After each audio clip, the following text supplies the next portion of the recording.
Nelson, bueno, ¿cómo va? Espero que bien.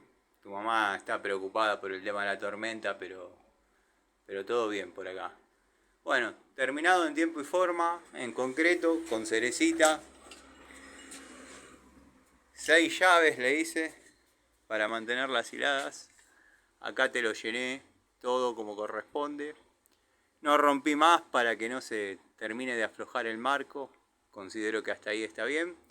Ahí me quedó el fratachito sostenido por un gancho de construcción para que, bueno, mantenga la escuadra.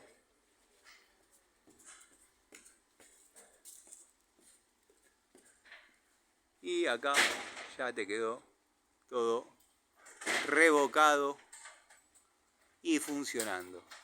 Así que bueno, el trabajo está terminado, Nelson.